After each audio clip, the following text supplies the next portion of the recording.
Maroc, la marche verte. Verte parce que le vert est la couleur de l'étoile sur le drapeau rouge marocain. C'était la couleur préférée du prophète Mahomet. Et parce que cette marche est aussi une marche sainte. Du moins, c'est ce qu'on leur a dit aux Marocains quand on leur a demandé d'aller récupérer les arpents de sable colonisés par l'Espagne, le Sahara occidental, au cours d'une marche sans précédent dans l'histoire moderne.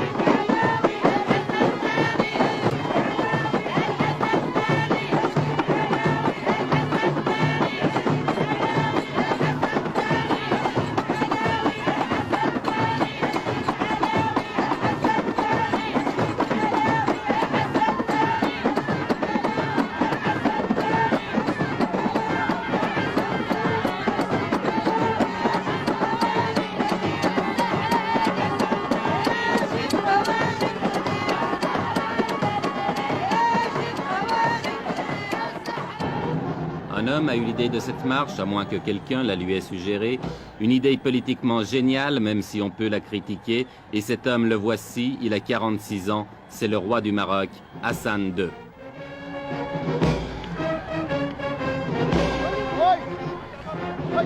Avec la marche verte, Hassan II espère gagner sur tous les plans, faire oublier les problèmes intérieurs, se réconcilier avec son opposition, même de gauche, et surtout ressouder le peuple marocain dans un immense élan de nationalisme.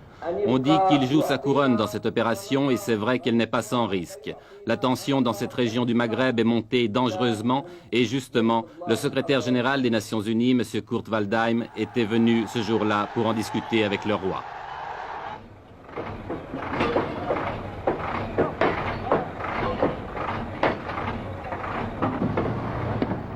Mais au-delà des coulisses de la diplomatie, la marche verte a été lancée. L'armée et la police, l'administration civile contribuent à sa réalisation. C'est presque la totalité des moyens de transport du pays qui ont été mobilisés, trains, autocars et camions rassemblés à Marrakech, devenue la capitale du grand départ.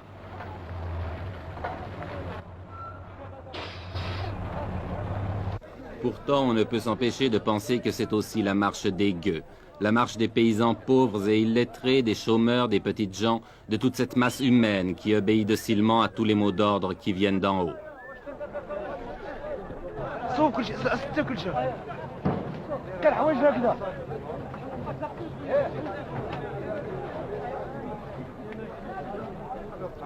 Le roi avait demandé 350 000 volontaires. Ils ont été presque le double à s'inscrire. Pour beaucoup, c'était l'occasion de faire pour la première fois de leur vie un grand voyage ou de voir la mer, bref, presque des vacances offertes et organisées par Sa Majesté.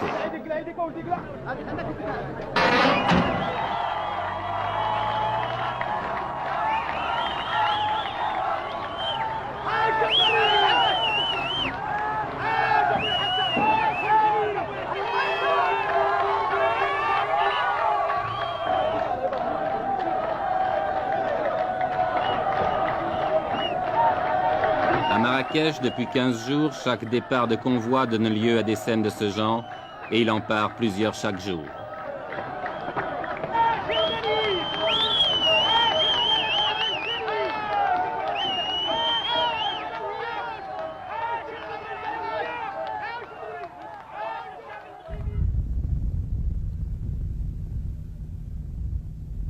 Ils sont partis de toutes les régions du pays, de toutes les provinces.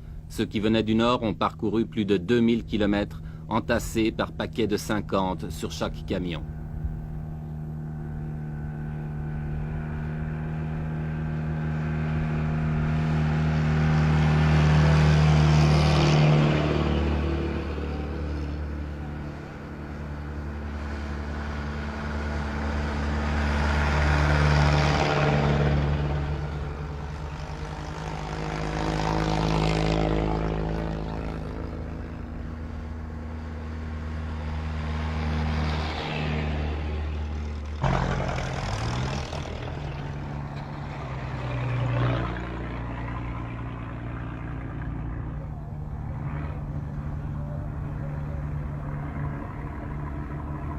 1000, 1500, 2000 kilomètres de soleil et de poussière, de chaleur et de soif, de fatigue. Mais tout a été prévu, sans doute depuis plusieurs mois, malgré le caractère spontané que le Maroc a voulu donner à cette manifestation. Ambulance, ravitaillement, essence, eau. En principe, les participants à la marche ne manqueront de rien. Une question, mais qui restera peut-être toujours sans réponse, quel sera le coût définitif de cette épopée? Avant le désert, un camp de transit a été installé à Agadir qui peut accueillir 30 000 personnes.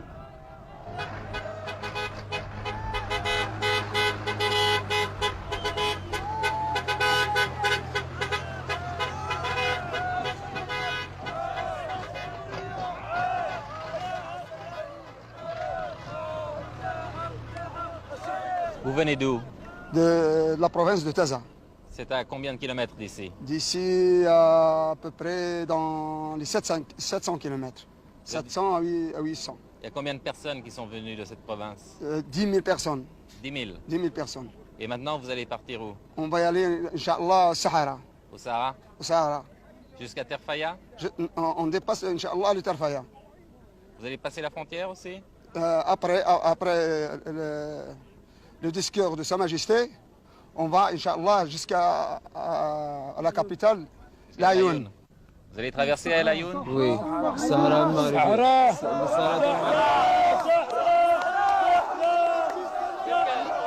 Qu'est-ce que ça signifie? Qu'est-ce que ça signifie le Sahara pour vous? C'est notre terre et notre pays. Nous traversons non pas l'Ayoun seulement, mais toutes les villes et tous les villages occupés par les Espagnols. On veut notre terre, on veut toujours notre terre. On veut notre terre jusqu'à la mort. Notre terre, c'est toute notre vie. C'est notre terre, ça y est. Vive le roi Hassan II! Vive le roi Hassan II! Vive le roi Hassan II! Vive le roi Hassan II! Vive le roi Hassan II! Vive le roi Hassan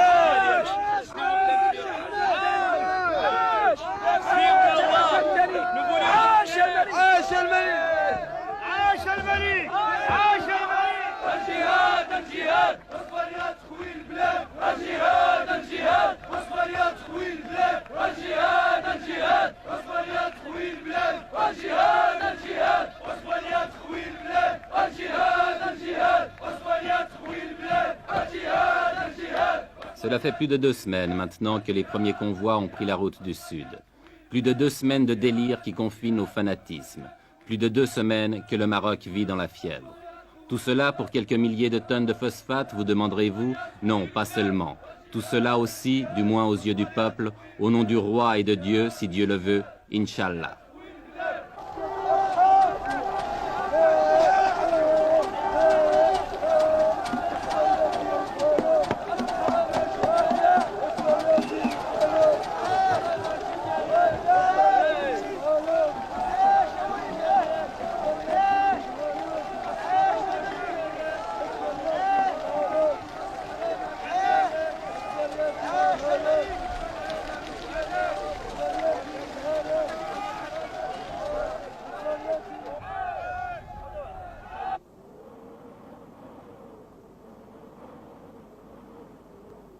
« 350 000 personnes lancées dans le désert, affrontant les vents de sable, reconnaissons que cela ne s'était jamais vu.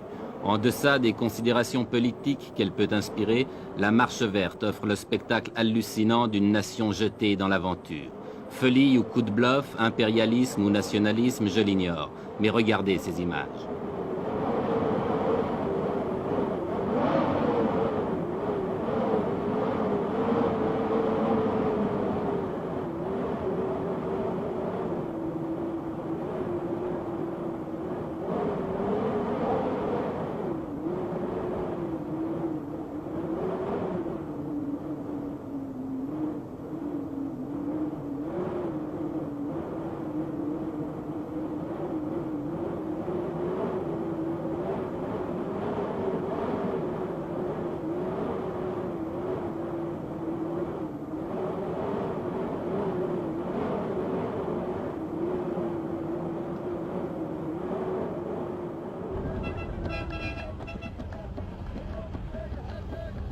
350 000 personnes dans le désert, cela signifie 10 000. Oui, vous avez bien compris, 10 000 camions. En une journée, ce sont 5 convois comme celui-ci que nous avons rencontré sur la route. Par mesure de sécurité et pour éviter un trop grand désordre, tous les arrêts s'effectuent en dehors des localités.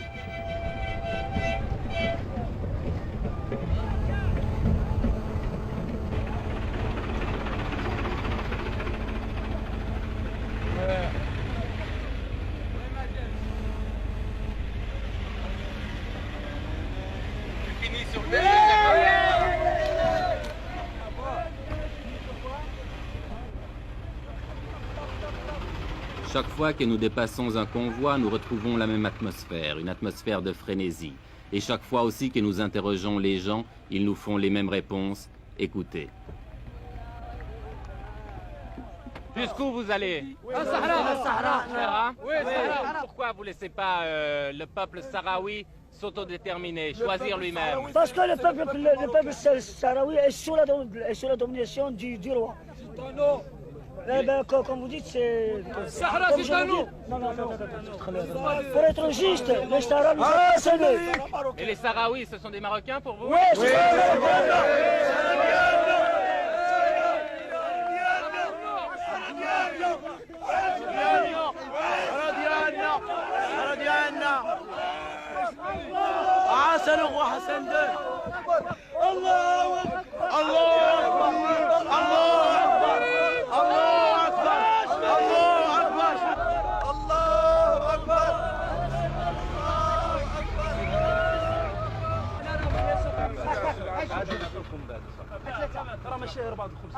Tout le long du voyage, les vivres sont assurés. On distribue les miches de pain à la lancée, mais en proportion calculée, un pain pour 4 hommes.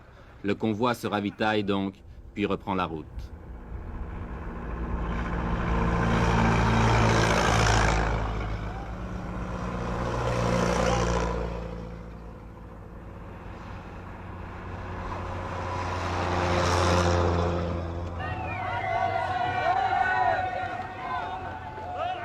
Oui, tout le Maroc vit à l'heure de la marche verte. Oui, c'est devenu une épopée nationale. Chaque traversée de ville en témoigne.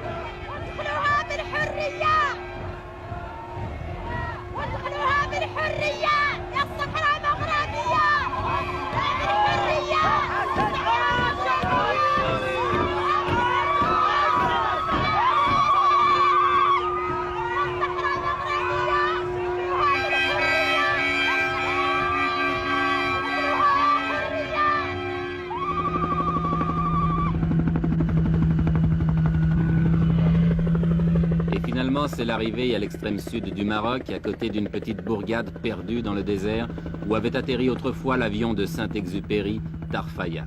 Tarfaya qui est maintenant devenu un gigantesque camp, dernière étape de la marche verte avant la traversée de la frontière qui délimite le Sahara espagnol.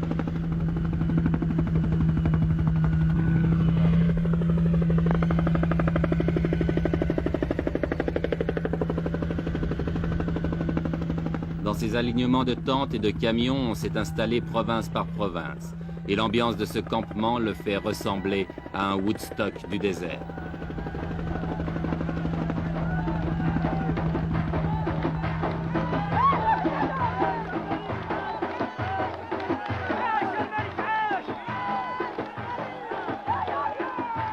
Car c'est tous les jours la fête, organisée ou pas. Ici, c'est la fête parce que le Khaïd, le maire de Tarfaya, est venu rendre visite à ses innombrables voisins. Lui, qui vivait seul ou presque dans son bled oublié au fond des sables, que doit-il penser de ce fantastique rassemblement ?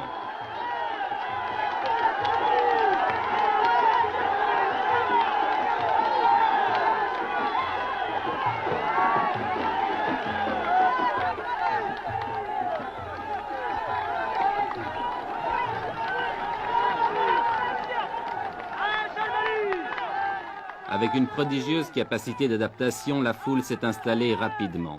On a nettoyé le sol des cailloux pour en faire des clôtures, on a dressé des tentes de fortune, et il ne reste plus qu'à tuer le temps en attendant l'ordre du roi pour se remettre en marche vers les terres spoliées.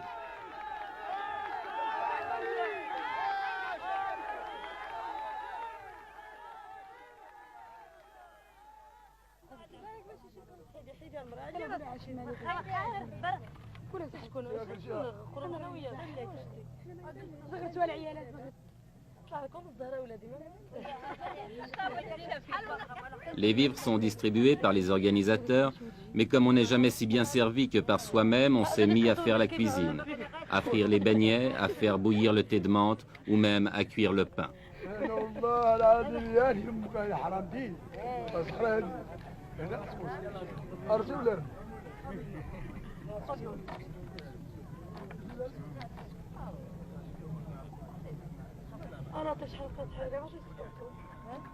Ici et là, les 1001 petites occupations de la vie quotidienne.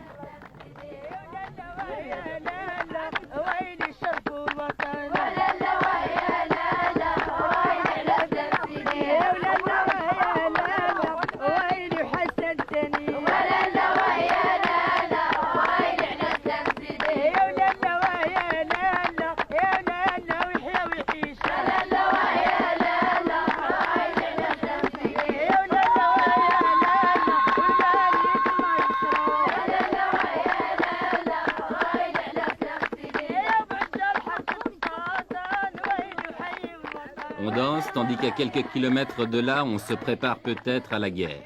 L'Espagne, depuis le week-end dernier, a tout à coup durci sa position et ne semble plus du tout disposée à laisser pénétrer la marche verte sur son territoire. Que va-t-il se passer? Mais qui se pose ici ce genre de questions?